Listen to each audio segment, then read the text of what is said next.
Good morning and welcome to another Facebook Live candidate question time with me. My name's Sarah, and in a minute we'll be talking with Jason Perry, who is the Managing Director at ASL Recruitment. Jason is an HR specialist and also a Chartered Fellow of the Chartered Institute of Personnel and Development. So he knows lots of interesting things about employment law and workers' rights, which is great because there's a lot of that on the agenda at the moment. So with no further ado, I'm going to bring Jason into the conversation. Good morning, Jason. Are you there? Good morning, Sarah. How are you? Very well, thank you. How are you? I'm very good. Are you surrounded by dogs this morning? I'm sorry, yes, the doorbell went. I have spaniels. I don't know if you've ever seen that meme, how can you be so calm? There's people at the door. But anyway, Yeah. Spaniel life. I'm sure Paula would sympathise. So anyway, Jason, lots and lots of stuff going on at the moment. There have been a couple of really interesting polls that have been conducted. So I want to start with the YouGov poll, was conducted recently of 1,039 UK workers. There's some pretty interesting stats coming out about that, about how people feel about returning to work and what they think that should look like.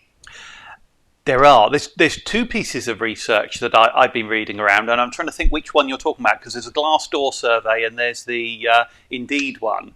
Okay, so it's the Indeed one where they're talking about 44% of people want work to return largely to hours. Yes. And 31% wanted absolutely the same. Yes. I think it's interesting. It's fascinating, particularly given we've seen a lot over the past few months about people wanting flexible working and hybrid working, and more people wanting to stay working from home. I think what we're beginning to see is a clamour for normality. And people are looking to get back to what they know, and people are looking to feel safe again. So I don't think there's any great surprise there. But as we're approaching the end game, is I think how I'd like to put it. We've got the vaccine rollout, certainly till a week or so ago, running at incredible pace, slowing down a little bit now. But we're heading towards a point where most people should be able to think about having a relatively normal life, and they're starting to think what that might look like, and they're thinking about their own levels of stress and well-being and going, do you know what, I'd like what I know because I've had enough change already over the past year, I don't want more. And I think that's probably the underlying tone in that data. Yeah, I think there's a really big kind of push on at the moment. I've certainly noticed it with other small business owners that I've been talking to. Everybody just wants life to go back to normal. And part of normal is going back to an office. People want to be around people again, don't they? Yeah, safe, I think, is what people want. People want to feel safe again. We've had an incredibly stressful year for almost everybody. It doesn't matter whether or not you're talking about businesses, employees, school kids. I mean, literally everybody has had their world turned upside down. And the end is in sight. We don't know quite what the end will look like, but we can see it's only a few months away. And most people are wanting some degree of stability. And we've got this odd thing, as you say, 31% just want absolutely the same. They want it to be as it was before. 41% are kind of saying, well, actually, we'd like it to be mostly like it was before.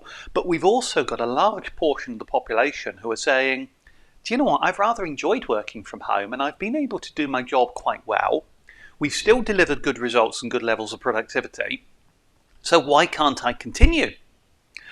And I think we've got an interesting period, therefore, I'm going to say, of change, whilst employers find that phrase we've got used to, the new normal.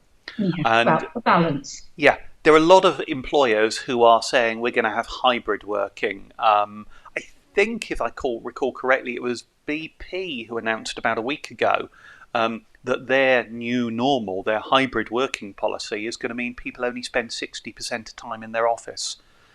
And I think that's probably the balance we're going to find. And it's about getting it right, Sarah, because there are people who, let's say, are relatively young in shared homes, living with mum and dad, perhaps even in a small property, who don't have the space to do their office job from home, and equally people who as you say, crave that social contact and want to be in a work environment. So there's going to be some stabilisation while we find that. And I think that's the big thing from that data. Absolutely. Okay, so I want to talk about the poll by Glassdoor now. So this was a survey conducted over 2,000 workers. And interestingly, this is mostly sort of about how people feel about the return to work in terms of their safety. So 1 in 7 will resign. Yes. If they were asked to return. Do you know, this comes back to the same point, I think. People want to feel safe. And actually, there's a very, very real mix of problems coming together at the moment where the virus is in decline. There's less cases of it out there. Yet people are still scared because we have had a very, very rough few months where people have felt genuinely in fear. And they're going, do you know what? It's kind of safe again now. But if I have to come back, I don't want to have to work next to that guy who's not had the vaccine. And everybody should still wear a mask so that I'm safe. And I think there's kind of us doing some reassurance, and we need to calm people again. Because right now, certainly in the part of the world where I live, the virus levels in the wild, as it were, are back down to where they were mid-September. It's really quite low. And we were feeling quite safe in September. By the time we get back to another few weeks before we start releasing some levels of restriction, I think we're going to find it's kind of like August, where most of us were quite happy going and having a drink in the pub garden or having a relatively normal life. We need to find our confidence again. And I think that's probably the point. And employers have a duty and business need to help their staff feel safe. I think it's quite. I wonder if. Okay, so the stats say 68% of those surveyed wanted social distancing and mask wearing to continue after vaccination. I wonder whether it's a genuine fear of the disease or whether it's a fear of being put back into lockdown again, because I think there's a general kind of terror at the idea that might happen, because everybody is now getting to the end of their tether, so to speak. Yes. So they'll do anything to prevent that happening. I think we've almost got two mixes, haven't we? We've got those people who have felt the financial pinch of COVID, who are genuinely struggling because their wages have gone down on furlough, they perhaps haven't made bonus anymore, their companies aren't profitable, their jobs at risk, and there's a degree of fear. We equally have many people who at the opposite end have continued to earn, have continued to operate, but can't go anywhere, are stuck indoors and are purely frustrated and want to go out and book a holiday and buy a new kitchen and whatever it is they're trying to do, and are feeling frustrated. And we've got almost a split section of society in that way. And it is people wanting some degree of stability and safety again. Please don't put us back at that risk. Please don't risk my health. Please don't risk lockdown and that mental health crisis and frustration. Yeah, and there is just so much of that about at the moment, even people who weren't affected the first or even the second time. Yeah. Okay, so just to finish up this stats, because this is going to lead into the next question or the next observation. So 12% of people have actually said on the Glassdoor poll that they won't get the vaccine. And 39% thought employers should have incentives for staff to get the vaccine. Yes. 56% think vaccination should be mandatory. Yes. Now, you've had an interesting question just this week about a company that was asking staff whether or not they'd had the vaccination. Now, this strikes me as, well... You're going to say GDPR, aren't you? And yes, that whole kind of right to privacy. Yeah. So what are your thoughts on this? Okay. Again, it's a really interesting one. Currently, the vaccine is not a legal requirement. It isn't mandatory. And the way in which we do things in this country is that's really likely to remain the case. We're a free society, and we want people to be able to choose whether they accept medicine or a vaccine. If you have that, you can't then have employers saying no jab, no job if you won't take this, you can't be employed. So we have an issue about freedom. That naturally follows to a freedom of privacy. Because if I choose not to have the vaccine, you shouldn't be able to know and therefore make a judgment about me.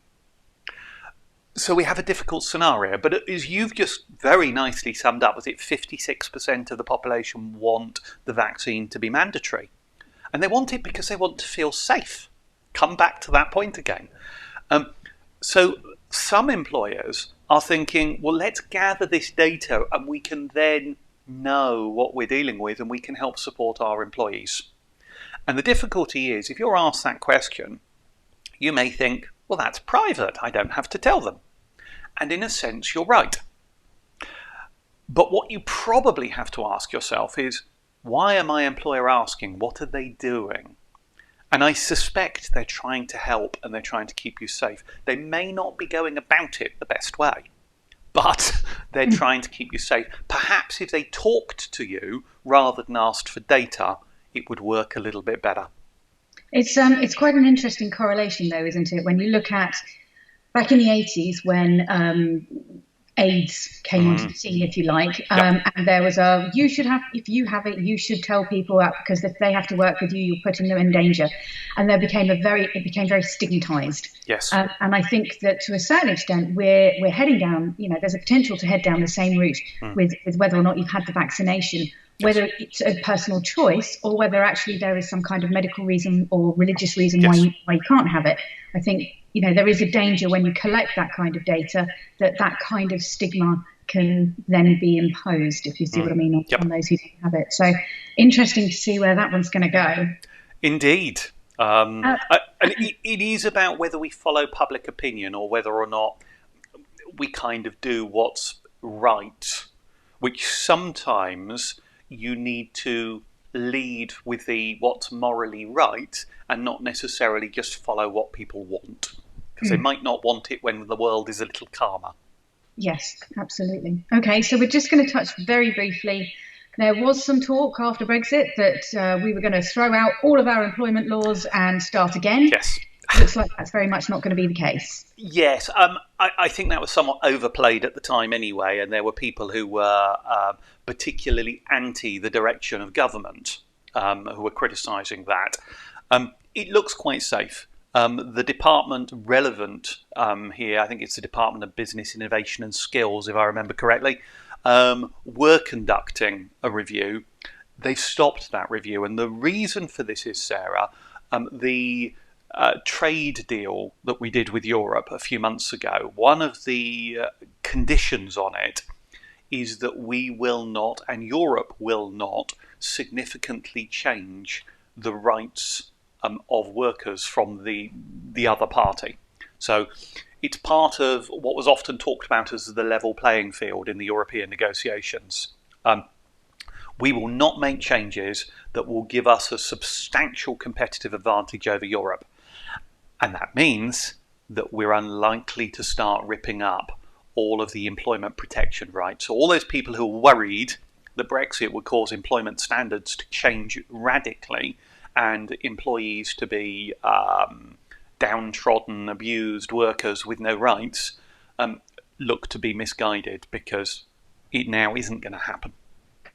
Okay, so reassuring stuff there. Very reassuring for anyone. I mean, I don't think it was ever going to happen anyway, in my own view, but it's not happened because of the government agreement we've reached with Europe, and that's now a fairly safe place for quite a period of time.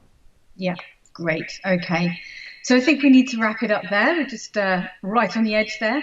So thank you very much for joining us, Jason. And thank you to all of you at home who are watching.